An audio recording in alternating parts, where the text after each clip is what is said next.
For 5 years straight, they overlooked my birthday. No calls, no cake, nothing. This time I brought a cake anyway. My sister opened the door, stared at me, and said, "Sorry, wrong address," then shut it without another word. Hours later, Mom texted, "We told her fiancé you're not real. We couldn't let him meet you." I replied, "Got it." I locked their accounts, halted the wedding funds, and sent her fiancé, Liam, a package. The cake box felt heavy in my hands, but not as heavy as the knot twisting in my gut. I stood on my sister's porch, breath fogging in the chilly air, heart racing like I'd just sprinted a mile. Chocolate icing, custom ordered, my name in silver cursive, 32 candles, a birthday I didn't even want to mark anymore. But I showed up anyway, just in case. My hands were clammy, absurd. I knew what was coming. 5 years of it. 5 years, not one call, not a message, not even a half-hearted happy birthday on social media, nothing but cold, intentional silence. Yet every December 10th, like a ritual, I'd check my phone. I'd make excuses. Maybe they're swamped, maybe they forgot again, maybe next time, but not this year. This year I brought the cake. I knocked. The door swung open. My sister Claire stood there in a beige knit dress, clutching a wine glass, looking like she'd seen a specter. Her gaze darted to the cake, then back to me. She blinked. "Sorry, you've got the wrong place." Then she closed the door. Just like that. No explanation, no remorse, just a slammed door. I lingered for a moment. 2. I nearly laughed. Nearly. Instead, I turned, walked to my car, heart pounding harder than ever. I hadn't even left her street when my phone pinged. "Mom!" One text, one line. "We told her fiancé you're not real. We couldn't let him meet you." I didn't cry, I didn't yell, I didn't smash the cake. I typed 2 words. Got it. Then I pulled over, accessed the shared wedding account, and froze it. Blocked every transfer, flagged every payment. They wanted me gone? Fine. They wouldn't see this coming either. And just to be thorough, I mailed Liam a letter with something extra, something they desperately didn't want him to see. My name's Ethan, 32. The odd one in the family, the one they don't mention at gatherings. Not because I'm a threat, not because I've done anything unforgivable, but because I didn't conform. I was the kid who wouldn't pretend Dad's outbursts were normal, who didn't chuckle when Uncle Tom cracked homophobic jokes, the one who rejected a finance degree despite the scholarship because I didn't want to chain myself to their legacy company. Instead, I became a freelance coder, built a 6-figure business from my laptop, quietly, solo, and they despised that. Not because I failed, but because I thrived without them. Because I didn't need them, and worst of all, because I stopped pretending they were decent people. It started with birthdays. Year 1, they forgot. "Oh, we thought we messaged you." Year 2, "Didn't you say you were busy?" Year 3, "It's just a day, Ethan. Don't make a fuss." By year 5, I stopped hoping. I didn't even check social media on my birthday. I just worked, ate takeout ramen, and waited for the guilt that never came. Meanwhile, Claire got a lavish brunch for her half-birthday. Custom invites, Prosecco fountain, even a harpist. When I asked Mom if she remembered my day, she blinked and said, "Oh, sweetie, was that today?" She wasn't kidding. What stung wasn't the forgetting. It was the orchestration. The way they rallied around Claire like she was the center of the universe. The way they cropped me out of photos, family updates, holiday plans. "It's just simpler this way," Dad once said when I asked why I wasn't invited to a cousin's graduation. Simpler. They got so good at pretending I wasn't there, they made it a full-time job. Claire got engaged last year. A flashy ring from some Wall Street guy named Liam, real smooth talker, looked like he walked out of a cologne ad. I sent her a text when I saw the announcement. "Congrats. Happy for you." No reply, but I still helped. Quietly. Because even when they shut me out, I kept being the reliable one. The invisible wallet, the family phantom. They didn't know 40% of their wedding fund came from me. I'd set it up months ago when Mom hinted they were short on venue payments. Not for gratitude, I did it because I knew their game. They craved big, shiny appearances. They wanted to look like the perfect family, and I was willing to bankroll the facade if it meant they'd stop calling me distant. But when Claire shut that door and Mom texted what she did, we told her fiancé, "You're not real." Something in me broke like a snapped cable. They erased me to save face. They rewrote reality for outsiders. They looked me in the eye and said I didn't matter. But I matter now. I didn't just freeze the wedding funds. I logged into the shared planning account I had access to and started unraveling it. Emails, payments, every invoice tied to my anonymous family contributions, every vendor linked to my card. Even the caterer had my initials on the receipt. Then I opened another file, screenshots. Texts Claire didn't know I saved. From last spring when she begged me at 1 a.m. to send $5,000 because she'd opened a credit card in Liam's name to cover her lease. I paid it. On one condition, she'd tell him eventually. She swore she would. She didn't. So I compiled it all. One clean PDF titled, What Liam Should Know Before the Wedding. Then I added a photo, one from last Christmas. They told me not to come. Said it was a small gathering this year. Funny. A friend dating my cousin sent me a group shot later that night. Everyone was there. Laughing, sipping cocktails, Claire on Liam's lap, Mom's arms around them. And in the corner, taped to the fridge, a printout of my old LinkedIn headshot, scribbled across it in marker. Do not bring up. So yeah, I mailed Liam the file, tracked delivery, and waited. He called me at 2:47 a.m. His first words, "Tell me it's all true." I didn't recognize the number, the kind that jolts you awake, heart pounding with unease. I was in bed, laptop still humming, half scrolling, half hoping I could sleep through my birthday without more wounds. I answered. "This is Liam," the voice said, steady, too steady, like someone standing in the ruins of something once beautiful. "Claire's fiancé." My back straightened. "Hey." Long pause. Then he said, "I got the package." Another pause. "I just need to know how much is real." I didn't reply right away. I didn't have to. He already knew. "Everything," I said finally. "Every screenshot, every invoice, every silence. It's all yours." He exhaled, like he was breathing for the first time in hours. "Can we meet?" We sat across from each other in a dim coffee shop later that day. Liam wasn't in his usual suit or polished shoes, just a sweatshirt, worn jeans, and the look of a man who'd just escaped a fire. He didn't mince words. "She said you were unstable," he said.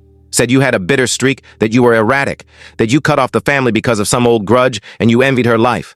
I didn't flinch. I'd heard worse. "She warned me not to contact you," he added. "Said it would stir up drama."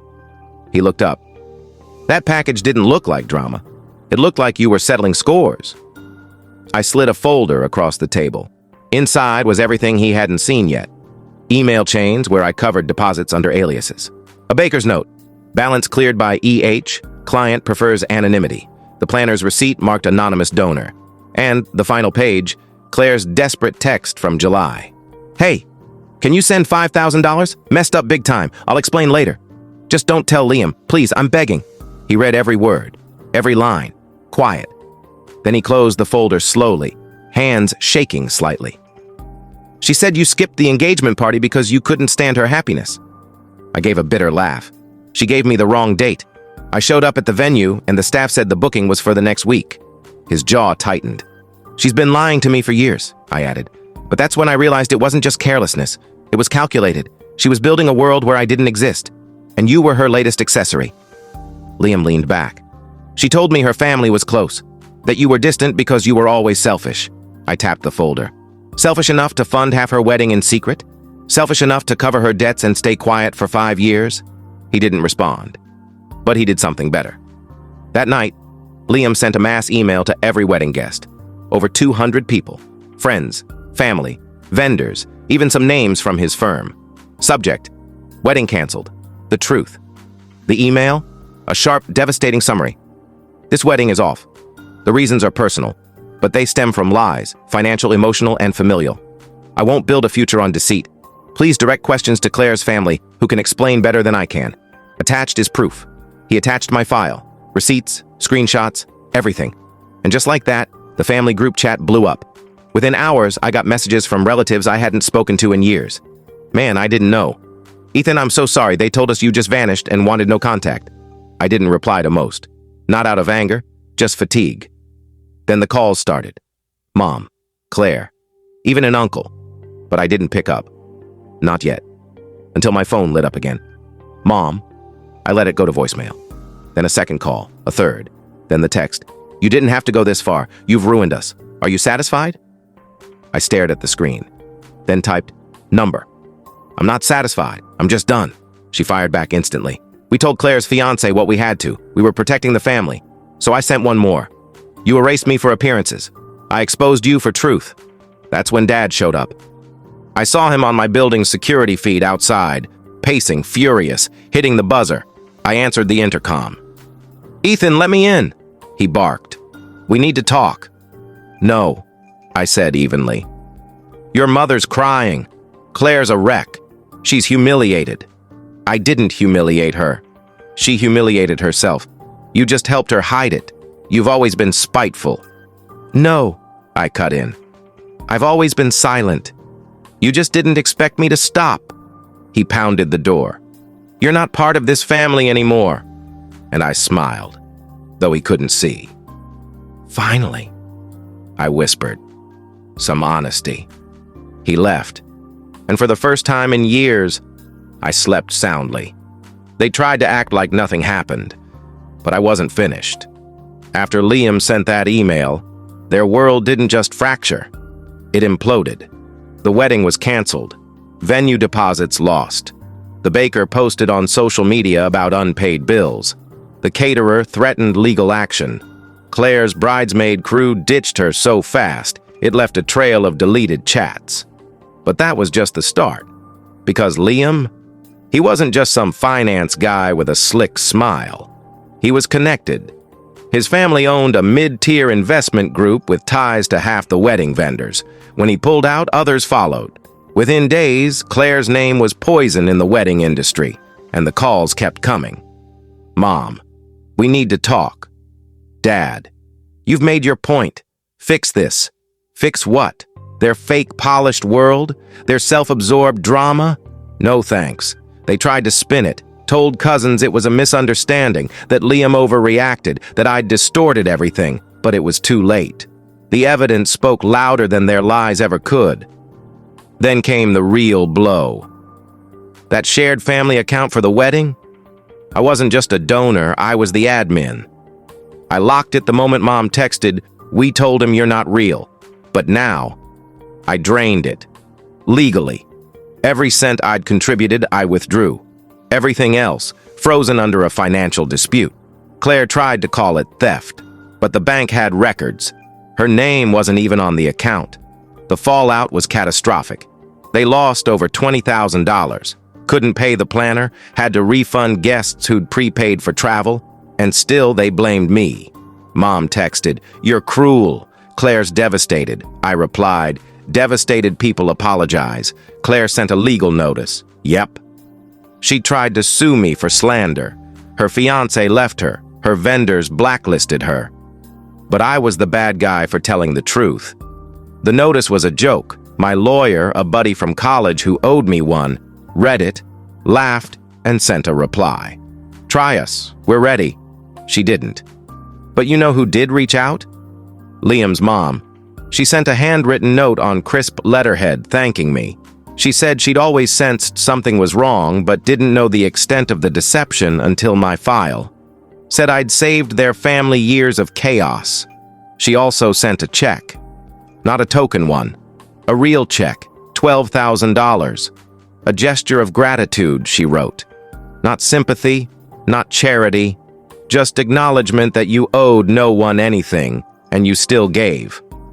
I didn't cash it, but I framed it. As for my family, it unraveled fast. Dad lost a deal with one of Liam's partners, turns out. That kind of publicity isn't great for business. His inner circle started pulling away.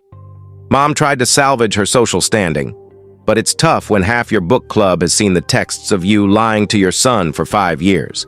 And Claire? She fell apart. Posted a breakup statement online with all the usual fluff.